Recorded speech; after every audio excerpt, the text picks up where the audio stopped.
Once upon a time, dear child, in a land not too far from dreams, there lived a wealthy merchant. His house was filled with fine furniture and golden cups, with silks that shone like sunlight and jewels that glimmered like stars. But among all his treasures, he held 3 daughters, even dearer than gold. The 2 elder daughters were proud and vain, always wishing for gowns more splendid and jewels more dazzling than the last. They would look into mirrors and admire only their reflections, caring little for the world beyond themselves. But the youngest daughter, Belle, was different. She did not long for riches, nor did she measure life by glitter and shine. Belle's joy was found in gentle things, in the rustling of pages as she read her books, in the soft perfume of roses in the garden, and in the simple kindness of her heart. Her eyes glowed with curiosity, her smile was warm and quiet, and she saw beauty in places her sisters never thought to look. And so, while her sisters grew restless in their vanity, Belle grew richer in spirit, filled with wisdom from stories and compassion from her tender heart. One day, dear child, as seasons turned and fortunes shifted like winds upon the sea, the merchant's ships were lost in storms. His trade failed, his riches vanished, and the grand house grew empty and cold. From golden halls, they moved to a humble cottage at the edge of the forest. The elder sisters wept bitterly and scolded their father for losing his wealth. They missed the feasts and gowns, the jewels and parties. But Belle, sweet Belle, smiled gently and said, "Father, as long as we are together, we have enough." And so, she helped with chores, milked the cows, tended the garden, and read by candlelight when the day was done. Her kindness softened the sorrow in her father's heart. One winter's day, the merchant set out upon a long journey, hoping to find news of one remaining ship. Before he left, he asked each of his daughters what gift they wished for if fortune smiled on him. The eldest asked for pearls, the second asked for gowns woven of silk and silver, but Belle, with a shy smile, said only, "Bring me a single rose, father, for I miss their fragrance in winter." The merchant promised, kissed his daughters, and rode into the snow. Alas, the journey was harsh. The ship he sought was gone. Weary and heartsore, he wandered through thick forests where snow muffled the world in silence. And just as hope was leaving him, he came upon a strange and wondrous sight. A great castle rising in the mist, its towers shimmering like crystal against the pale sky. He entered the gates, expecting guards or lords, but none came. Inside, fires blazed warmly, tables were set with golden dishes of food, and soft beds awaited. Though no voice greeted him, everything seemed prepared, as if an unseen host welcomed him. Grateful and puzzled, he ate, drank, and slept in peace. At dawn, as he prepared to leave, he remembered Belle's request. In the castle's garden, despite winter, roses bloomed as if it were spring. He plucked a single blossom, its petals glowing with dew. But in that instant, a terrible roar split the air.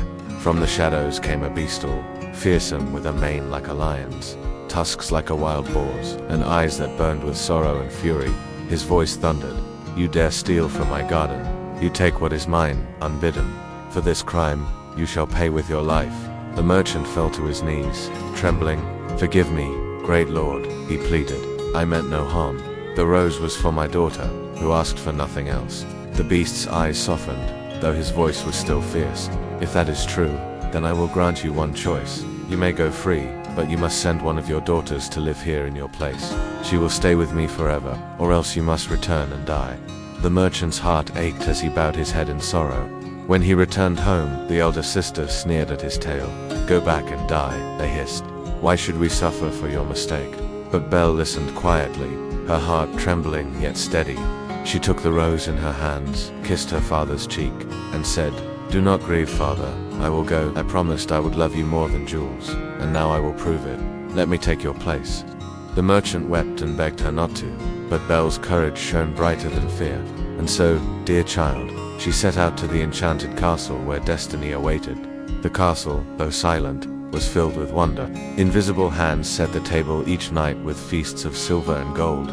Belle's rooms were warm and filled with books, gowns, and music. It was as if the castle itself wished to comfort her.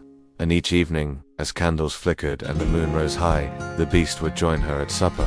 His form was fearsome claws, fangs, and fur, but his voice, when he spoke, was soft and longing. "Belle," he would ask each night, bowing low, "will you marry me?" And each night, Belle would answer gently, "No, beast, you are kind, but I cannot." The beast would sigh, yet never grow angry. Instead, he listened to her stories, spoke of the stars, and showed her gardens where roses bloomed in every season. Slowly, Belle began to see that behind the monstrous face was a heart more tender than any she had known. One evening, the beast gave Belle a magical mirror. "Look into it," he said, "and you will see what you most desire." When Belle gazed upon it, her heart clenched. In the glass she saw her father, weak and ill, lying upon his bed. She turned to the beast with tears in her eyes. "Oh, beast, please," she begged. "Let me go to him, he needs me." The beast's great shoulders bowed. His voice trembled. "Go, Belle, care for your father. But promise me this, return in 7 days, or my heart will break." Belle promised, kissed his furred hand, and hurried home. Her father's joy gave him strength when Belle returned. But her sisters, seeing her clothed in fine gowns and radiant with quiet happiness, grew jealous. "If she does not return," they whispered, "perhaps the beast will kill her, and we will be rid of her gentle ways forever." So they schemed to keep her longer, with tears and false pleas, until Belle forgot the passing days. But one night, Belle dreamed a dream so sorrowful it shook her soul. She saw the beast lying in the garden beneath the roses, his body still, his breath fading. She woke with a cry, her heart pounding with fear. "Oh, I have broken my promise," she whispered. "I must return before it is too late." Racing back to the castle, she searched through halls and chambers until at last she found him there, by the rose bushes. The beast lay upon the ground, his eyes closed, his breath shallow. Belle fell beside him, cradled his head in her lap, and wept. "Beast, my dear beast, do not leave me. Forgive me, I was foolish. I thought my heart was free, but now I know I love you. I love you, truly, not for your face, but for your heart, your kindness, your soul." At her words, the garden trembled, the air shimmered, and light like dawn broke upon the castle. Before her eyes, the beast's form melted away. The claws, the tusks, the fall vanished, and where the beast had lain, a prince now knelt, tall, handsome, his eyes shining with gratitude and love. He took Belle's hand and whispered, "Belle, your love has broken the curse. I was once a prince, but my pride and cruelty earned me a fairy spell. Only when a maiden loved me for my heart alone could I be free. And you, dear Belle, have given me that gift." The castle awoke with joy. Bells rang, roses bloomed brighter than ever, and invisible servants became men and women once more, freed from enchantment. Belle and the prince were wed beneath the arch of roses, with her father by her side, smiling through his tears. The kingdom rejoiced, for their new queen was gentle, wise, and true. And so, dear child, they lived not in riches alone, but in kindness, laughter, and love. For Belle knew that true beauty is not found in faces or jewels, but in the light of the heart. And if ever you walk through a garden where roses bloom, remember the tale of the beauty who saw beyond the beast, and found love that could heal, transform, and endure forever. Never judge by appearances, for true beauty shines from within. And remember, dear child, love and kindness have the power to break even the heaviest of curses.